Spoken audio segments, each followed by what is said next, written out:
On this channel, we want to teach you guys how to change things up. But here at Genus, we don't want to show you something that you've seen 1,000 times already. So today, we're going to show you how to brew a pale ale. A pale ale? Yep, but we're going to change things up. Stay tuned.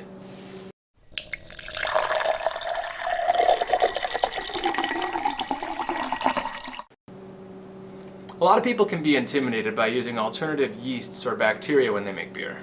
However, these can add their own unique flavors to a beer style. Today we're going to be using Brettanomyces Bruxillensis, also known as Brett Brux, to make a pale ale. Anytime you're using Brett, you can expect it to metabolize a wider variety of sugars. This normally lends towards a drier beer, so when we're choosing our grains when doing Brett beers, we like to use grains that usually tend towards a larger mouthfeel. Not only does Brettanomyces ferment a wider range of grains, but it also ferments them in a different way than Saccharomyces does. What this can lead to is a unique flavor profile that is going to be different than your regular sac strains. Sometimes this flavor can be described as fruity, funky, bubblegummy, other stuff. Thumbs up. So more often than not, we actually see Brett mixed in with other yeast strains, and that is one way to go, but it can actually be used by itself. When Brett's used by itself, it plays a different role because it has the chance to jump onto those sugars and eat those before another strain has metabolized the majority of the sugars. This can sometimes lead towards a stronger character from the Brettanomyces, but it's not always a bad thing. One thing you do have to make sure of when using Brett, though, is that the way it ferments is going to be a little bit differently from your normal Saccharomyces strain. It may take a little longer to get started, and it will certainly take longer to finish due to the fact that it does ferment those longer chain sugars, and it will probably take at least 3 times as long. During the stages of fermentation that Brettanomyces is going to go through, it might not necessarily come up with a lot of the funkier, fruitier flavors that you're used to from Brett right at the beginning. Those can take a long time to develop as Brett goes back and chews through some of the compounds that it's already made during the primary stage of fermentation. Alright, so we made it to the end of the 60 minutes here for our mash temperature. We kicked on the induction burner just once for a little bit to keep that temperature up, but you can see it's still sitting right there a little bit above 150 degrees. So now what we're going to do is we're going to pull the bag and let it drain into a side bucket, and we're going to start the boil for the remaining liquid. So one of the main concerns with using Brett in a homebrew system is that it will infect all your equipment, and the reality of the matter is that that's just wrong. As long as you're using sanitary practices and cleaning your equipment properly, the risk of infection is very, very minimal. As long as you don't use wood. So in the interest of time, what I always like to do is let that liquid drain into a different bucket so I can get the boil started on our main point of water. What we're going to be doing today is a partial boil, so we're going to be boiling this down to about 3.5, maybe hopefully closer to 4 gallons of total liquid, and then we're going to add a little bit of water at the end to get it up to our full volume. We are going to get a little bit lower efficiency off of this, but that lower efficiency really isn't going to matter. We're not aiming for a high alcohol beer, and we don't mind putting an extra pound or so of base grain in there. That doesn't cost us too much, just to make sure that we're getting the sugar content that we want. So now we're just going to add a little bit of water into what's left of our mash, and this is just going to help rinse out a few of the sugars for us.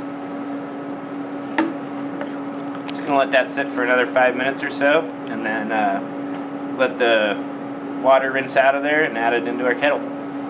Commercial breweries often steer clear of Brett because they have a lot of porous materials in their brew houses, and when they are brewing on a large scale, a lot of bacteria or yeast can aerosolize and work its way into different pores. And so if there's any wood in the brew house or anything porous in the brew house, there's a chance that Brett can land somewhere and become part of the house strain, just as Saccharomyces would, honestly. But that's not really an issue on the homebrew scale because you're doing everything in a small closed system. You only have to worry about your plastics, which Brett really won't infect any more than Saccharomyces will. So yeah, just not an issue.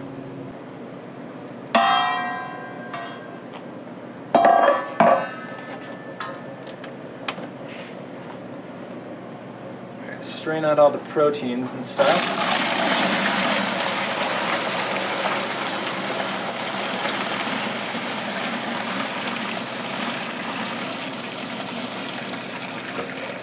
Got some thick globs of protein in there. One thing you have to be careful with by using Brett is its slow fermentation.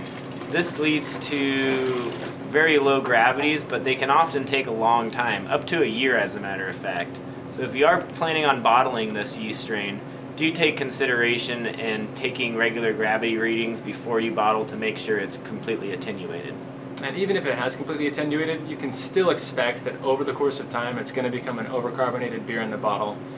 So use bottles that have thicker glass in them. So welcome back. It's been about 6 weeks now since we brewed the Brett beer, and we've just got it kegged up and we're pulling our first samples to give it a tasting for you. Yeah. I've gotten a couple of things that are interesting to me about this particular beer. It didn't finish as dry as I had expected it to. So I think we took a gravity sample yesterday when we were kegging it up. It's spent about a day in the keg just getting carbonated at a higher pressure. And the gravity yesterday finished at 1.009, I believe. Yep, that's correct. And I think that has to do with the fact that we did have at least a pound of flaked oats as well as some other dextrin malts in there. What those are going to do is they're going to keep that beer from just drying out too much and getting real watery. Yeah, that gave us a good buffer against getting an overly dry beer. Other than that, flavor-wise, I get some lemony notes, light hay, barnyard kind of flavors off of it. Another thing I noticed was actually the profile of the beer itself. It's not that sort of barnyard funk that most people expect of Brett, and I think that might be contributed to our temperature. It was, 68? 68, I think, is probably a pretty good estimate of where our temperature was at for the duration. Brett's a beer that can go up to, Brett is a yeast that can go up to that 90-degree range even. Mm-hmm. Yeah, exactly. Sometimes even a little bit higher. Yeah. And at that point, we would expect those barnyard flavors to really push through and get that funkiness. Tart, slightly phenolic finish, I think, is where I get that just lingering ever so lightly on the back of my tongue after. Yeah, you do get a little bit of that kind of pepper in there. And then it almost comes across to me as like lemon rind.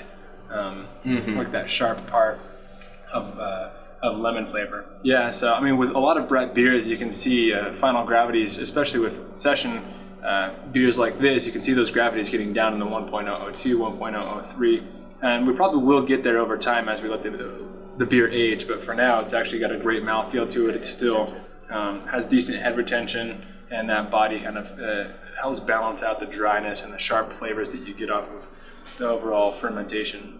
Well, yeah, that's going to be our Brett beer, guys, and feel free to comment on our YouTube video and give us a good subscribe if you like the videos, and we'll see you next week. Yeah, if you have any other questions, feel free to hit us up on Facebook as well. Cheers. Cheers.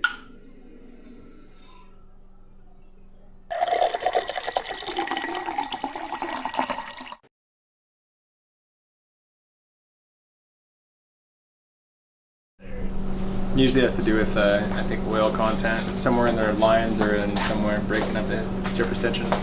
Still got head on it. Look at that. Still got head. More than I can say.